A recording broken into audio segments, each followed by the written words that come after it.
Bagong, dalem Kang Gareng. Ana apa Kang Gareng?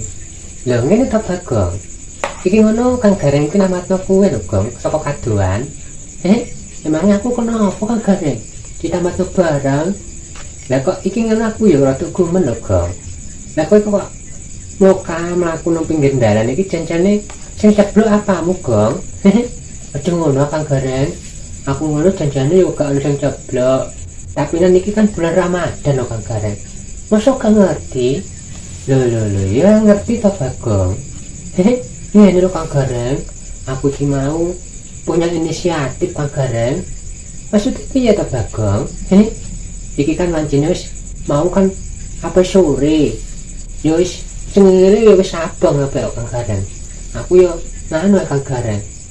Ndang ngloloni Kang Gareng. Maksudnya ngalami kepiye to Bagong?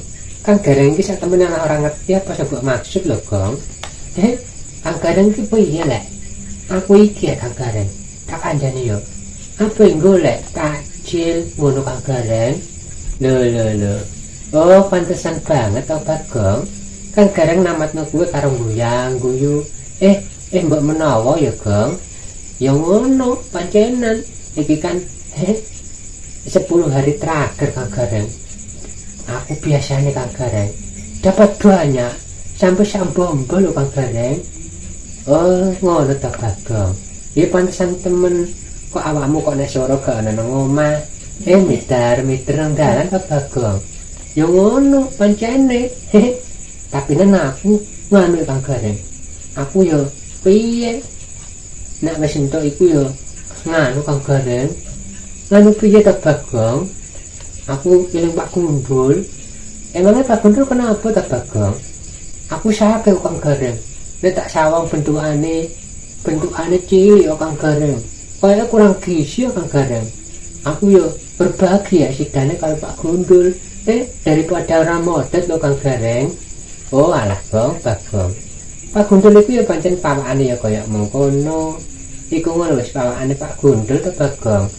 Ngono Kang Gareng. Ya iya, beda karo kowe lho, Gong. Wetengmu wae wis gedhi lho, Gong. Aku ku nganu kok Kang Gareng. Nek pas makan iki ya, sampai kenyang.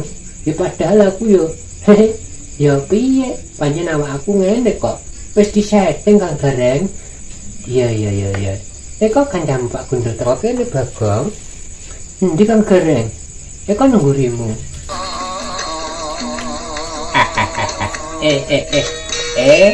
Tak dengarkan saka kadoan yo.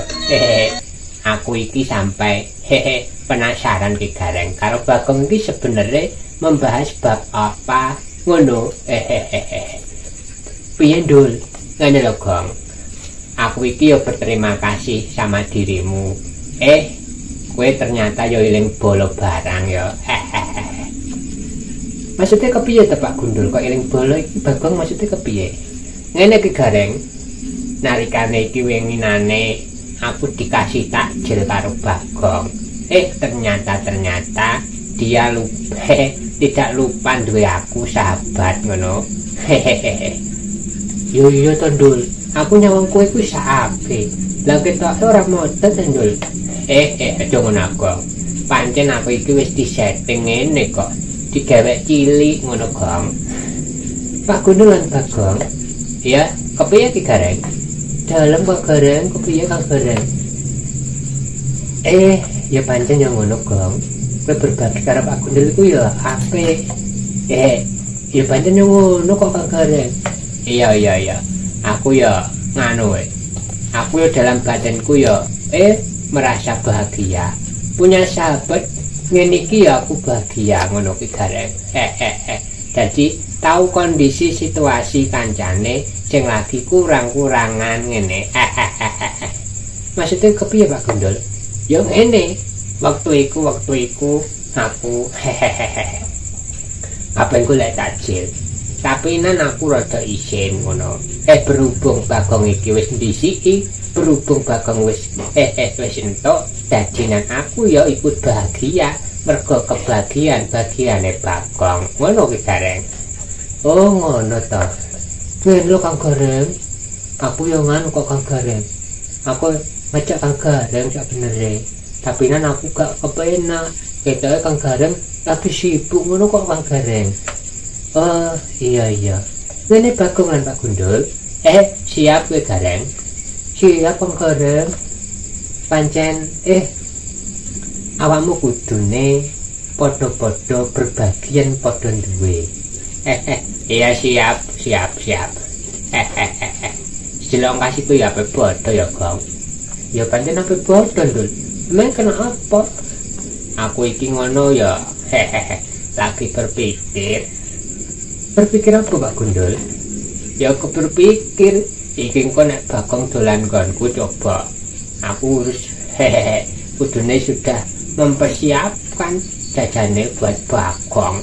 Ya ngerti dhewe Bagong nek makan iku ya ngerti dhewe. Banyak sekali. Aja ngono Tandul. Aku iki ngono ya pancene ya menghargai kowe lho Ndul. Nek sugih ya tak pangan. Ben ben seneng atimu lho Ndul. Iya bener iku Gong. Bener Gong. Bagong lan Pak Gundul. Siap kowe Gareng. Ya wis ngene ya. Kang Gareng iki melu seneng. Bagong lan Pak Gundul iki ya padha-padha bunga. Senajan Bagong iki entuk takjil ya iling kancane Pak Gundul dibagi. Ya sampe ngono Gong. Isi ya Kang Gareng. Tapi lan Kang Gareng gak uman piye? Ya sak ngono ora apa-apa to Bagong. Siap Kang Gareng. Ya wis. Iki wancine ya wis. Wis sampe nganu lho Gong. Sing ngene sampe ambles. Kono nang Bali engko nek kedisian nganu Gong. Nganu apa ki Gareng? Ya nek kedisian nganu suruh. Siap. Ayo Gong. Kowe melok aku ben gak ilang nang dalan. Dul Gundul. Emangnya aku apa ilang nang dalan? Yes, kono tekan nang Bali. Siap Kang Gareng.